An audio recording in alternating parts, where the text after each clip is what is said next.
Hello, everybody, and welcome back to OMB Reviews. I am the critic who is a cynic. Hope you're doing well, and today I'll be doing a movie review for Death on the Nile, the second film in the Kenneth Branagh adaptation of the Agatha Christie novels. This is his follow-up to Murder on the Orient Express, which, for the most part, I found enjoyable, surprisingly enjoyable, based at least on my initial thoughts on the trailer. Kind of had mixed thoughts on the trailer. The movie ended up being a lot better than the trailer itself, so I actually had a lot of high hopes for this movie, and let's just say it's a mixed bag of things, but there are a lot of things to be said. So before going any further into this review, please make sure you smash that like button, light up that fire button if you're watching over on Odyssey, and also make sure that you are subscribed to the channel with that bell notification turned on. That way you know every time a new video or live stream goes live on the channel, and also please share this video as well, as it definitely helps to grow the channel community. So the first thing that I will say before going into my review is kind of a couple of caveats. For one, I am not an Agatha Christie expert. I remember reading And Then There Were None when I was growing up, and that's pretty much my only experience with the work of Agatha Christie. Obviously, I know of a lot of her other works, but that's the only book that really I ever have actually sat down to read. I had to read it for school, and I ended up really enjoying it, and so I ended up reading it a couple of times. And so really my knowledge of this character of Hercule Poirot really is only thanks to Kenneth Branagh, because that was just my first experience with this world that she built based upon this character when Murder on the Orient Express came out back in 2017. Now, I know there are a lot of big fans of the Hercule Poirot stories, as far as, one, the Agatha Christie novels, and also, two, the previous iterations of the character, either on television or in movies. But I just want to get that out of the way, just that way if people say, oh, you didn't mention this, or what about this, or what about that, the reason why is because I don't have full knowledge of the source material as far as the book is concerned, or previous iterations of the actual story. All I can go based off of is what I actually see in the movie itself. And so I'll start off with really the only positive element, because there really is only one positive element that I think I can spend any length of time on, and that is the acting in this film. The acting in this film is actually phenomenal. It's actually really well done. Kenneth Branagh, especially as both a director and lead actor in this film, does a really great job. This film especially goes into a bit of the past of Hercule Poirot. It answers certain questions. One of them is one that no one ever thought you would ever want to know the answer to, and really I still kind of question whether or not you would want to know the answer to it, and that's, why does he have such an amazing mustache, right? Why does he have the crazy mustache that he has? And that's kind of explained in the very beginning of the film, and I will also kind of give that warning as well. I'm going to try and be spoiler-free as much as I possibly can, but I do want to give this warning that in the very beginning of the film, it's set black and white in World War I time. And Hercule Poirot, Kenneth Branagh, is not seen until maybe a few minutes into the actual movie itself. A younger Hercule Poirot, very poorly de-aged. The de-aging of him in the film it's not very good. It's not the worst thing I've ever seen in the world. It's not atrocious. It's not as bad as the de-aging CGI that they used in, for instance, The Mandalorian, young Luke, but it's definitely not great levels either. But that was a little bit of a throwing thing for me, because when the movie starts, and it starts in World War I was very confused because it was black and white, World War I, and I was like, wait a minute, I thought this was supposed to be near the Nile. I thought this was supposed to be, it's somewhat in the Egypt area. Like, what's going on here? I'm so very, very confused. And I actually ended up having to check my ticket to make sure that I was in the right theater, because I was thinking to myself, am I in the Kingsman for some reason? Like, it seemed like an opening that would have been much more appropriate for that. So just do know that there is a jarring World War I opening sequence that occurs in black and white, and it kind of just gives you a little bit more background on the character of Hercule Poirot, and also gives you a little bit of a foundation as far as, the kind of person that he was, and why and what motivated him to become the person that he is by the time of this film, and even by the time of the previous film as well, because there is indeed a couple of connecting dots between those two films. This is definitely a follow-up, a sequel to Murder on the Orient Express. So the acting in this film, though, getting back to that point, is really great. I think Kenneth Branagh is the one that is really able to kind of hold that down. He gives a really incredible performance. I mean, seriously, the emotion and the different levels that he shows throughout the film are really great. It really shows, and he really showcases how much of a talented actor he truly is. You then also have a very strong supporting cast as well. Annette Bening is in the film. Her role is definitely a little bit more on the subtle side as far as just, not a lot of screen time on it, but when she's on screen, Annette Bening is a talented actress, and so she does a very good job in it. Russell Brand is in it, and I was actually really excited and happy to see Russell Brand in it, especially having found his YouTube channel and podcast and just how, based he really is in real life. It was really cool to see him play a very subdued character and also really show that he does have some, acting chops when he wants to. So I think Russell Brand was great in the film.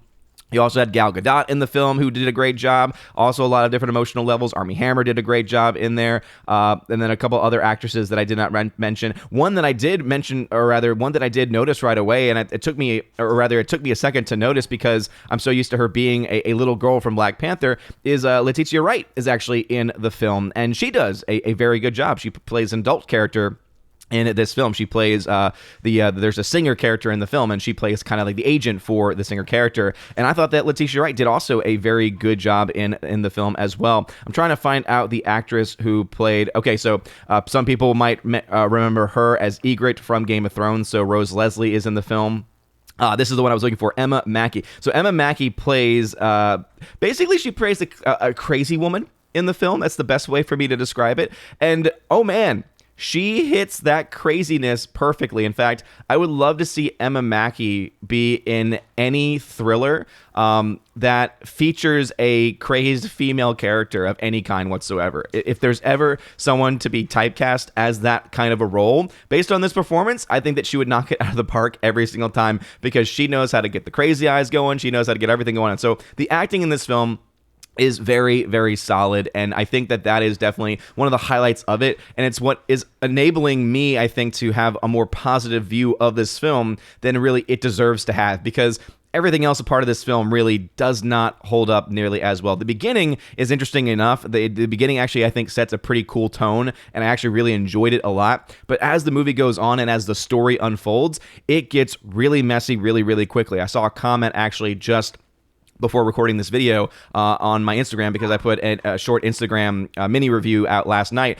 after I'd come out of seeing the film, where I initially gave this film a B-, and let me just say my grade has definitely changed since that time. But they pointed out saying that the novel itself is also a bit of a mess, and so that kind of makes sense. Now, I've heard some rumors that there are certain characters that are changed, right? That there are certain qualities of characters that are changed, which seem to fit more of a woke agenda. That even like the end reveal, right? The end, because obviously there's a murder on the, there's a death on the Nile, right? So who is the murderer? That even that gets changed. I don't know anything about that because I've not seen the actual.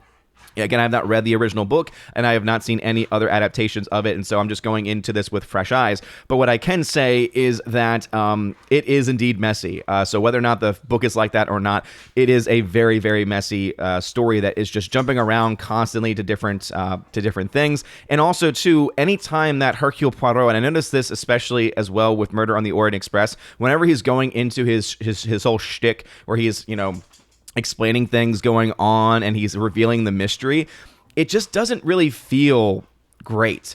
You have other films and other stories like the Sherlock Holmes movies and even the Sherlock Holmes series where you have those characters, they go into that role where they're, revealing everything for the first time. You can even go back to the comedic presence of the movie Clue, right at the very end when everything is being revealed, but it's being done in this, and it's a lot of fun and it's funny. None of that, like not on the serious end of things or even on the comedic side of things, does this really work out the way that I think that it should. In fact, you almost are sitting there saying, okay, please just get on with it. You really do feel like the characters from Clue. You're like, come on, just tell us the answer already. Because it just really is overdrawn. There's no great musical score to keep you intrigued.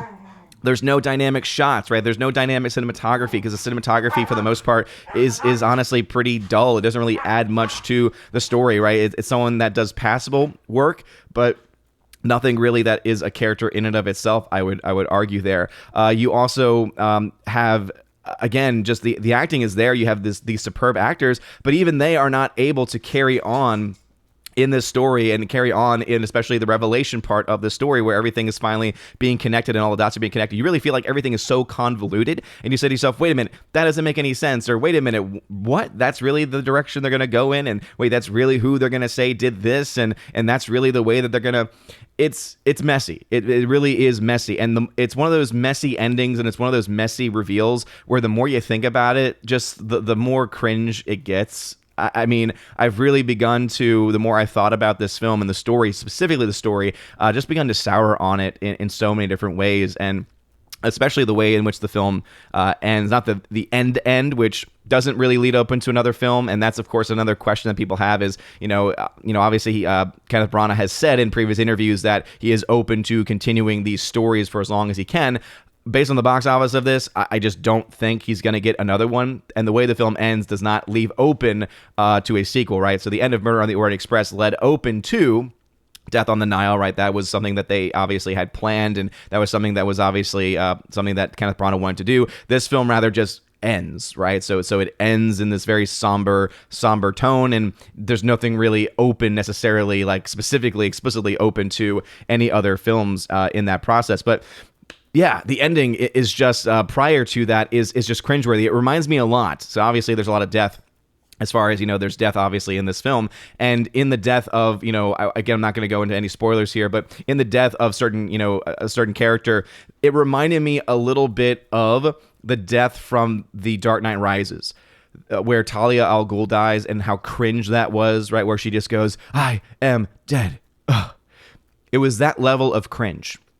That's how bad the death was. And if anyone has seen this film, you know exactly which death I'm talking about. You know exactly which scene I'm talking about. And it really is one cringe by the way it plays out. I was explaining it to my wife, and she even said, that sucks. She was like, I don't really have any interest in seeing the film. And then I explained it to her, and she said, that's just stupid. That just doesn't make any, that's just stupid. That just sucks. And then also it doesn't make any sense based on something that they had previously established with a certain weapon earlier in the film as well. So overall, the story, I know I spent a lot of time on it, but it really deserves to have this time spent on it because it is just bad. And it is, I think, something that keeps this film from staying in that B territory for me the longer that I have, hung up on the film. Just a couple other things to talk about. I think that Kenneth Branagh's direction is okay. Again, I think that he's able to get a lot of really great performances out of the actors that he has, but clearly he and the screenwriter just did not really, I think, work on a very good level together because there is just so much just jumping all over the place, and it is, again, just an incredibly messy story. The CGI also in this story, again, a $90 million film, should have a lot better visual effects than this, and I'm really sad that Kenneth Branagh, as a filmmaker, didn't decide to do more on-location shooting and decided instead to have to utilize a lot of CGI shots, including some weird underwater shots. Like there's these random sequences where you see an animal eat another animal. Like there's one where at the very beginning, someone actually laughed in the theater because there's this, I guess it's a crocodile.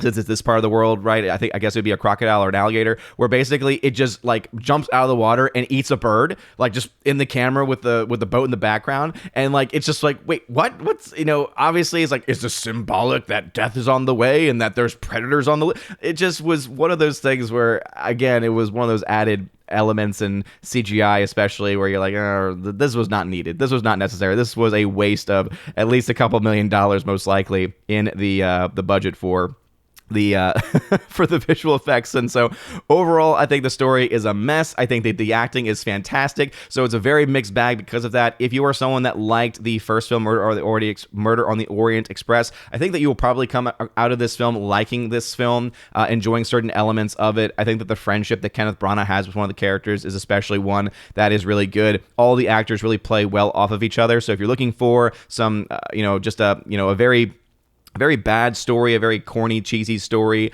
silly mystery story, this might be the film for you. If you're looking for good acting, I think that you're going to find it. But if you're looking for something just completely amazing, and if you're looking for something that's going to blow your mind story-wise, this is not the film for you. And it would not surprise me if this is the last of the films that he adapts, especially since the box office does not seem to be doing all that well. Keep in mind, this film needs to make, because of its budget of $90 million, around $225 million worldwide to break even. And last I checked, it's around $33 million worldwide, so not looking good. So if I had to give this film a grade, I'm going to give it a C. I'm kind of on the borderline between giving it a C and a C minus because the story is just that bad. But I think that the acting is really what kind of keeps this at a solid C for me. So it's okay. I don't think there's a whole lot of rewatchability to this film. But if you want to, shout out to Lethal Lightning because he asked me, will this be a good date movie? And I would say, yeah, you know what? I think that you could probably bring a date out on this and that they would probably have a good time with it, right? It's one where you can just sit back and just say, okay, this is funny, this is silly, and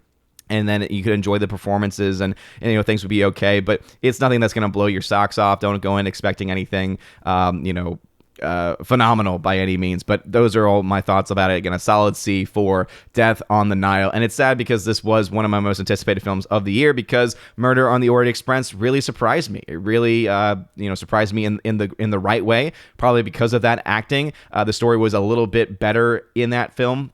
Even though there were some adaptations and there were some changes from the original story, this one I think that there were even more changes away. So I'm wondering if that had an impact on why the story was as messy as it was. If you had taken already a messy book, at least again, based on what someone had said, a messy book and make it even messier, I could see why it could cause some issues there. It does say that some filming took place in and on location in Morocco, but it didn't look like it.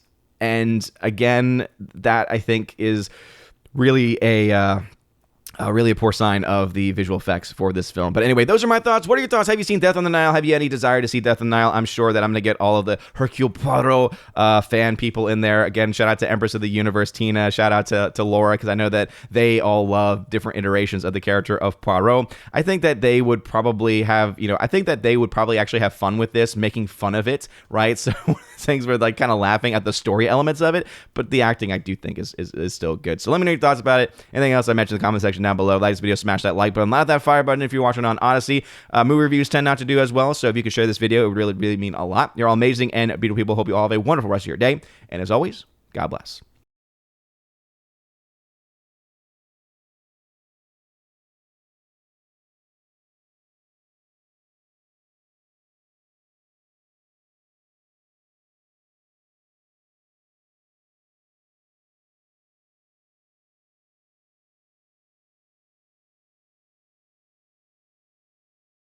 And now for a huge shout out to all of my Patreon Subscribe Star and Locals members, starting off with Patreon animation commentator Brandon. Let's go, Brandon. Brian P. Christopher Bowman. Father Christopher Miller, hail to you, Father. Father Damian Cook. Fuzz Aldrin. Garrett Searles. Hannibal Grimm. Harold Francis. Hymir Ari Hymason.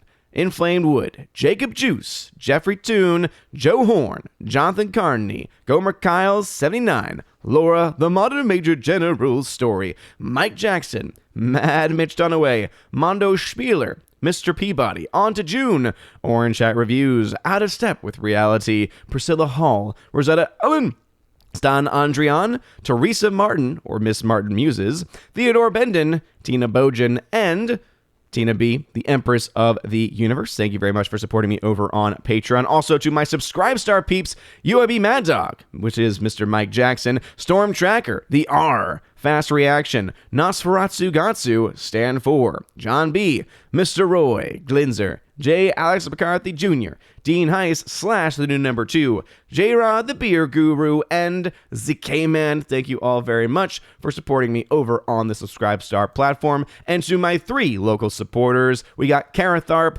UAB Mad Dog, which is once again Mike Jackson, super supporter over there, and Robert Barnes. Thank you very much for supporting me over on the Locals platform. And if you want your name shouted out at the end of every live stream and video, please think about signing up on either of those platforms. You can find a link in the description below that will lead you to all of those different pages. It is known as the Willow link, as it is w.lo link, and it will have all of the links to that, to the Discord channel, to all different kinds of places, including places to support me as well.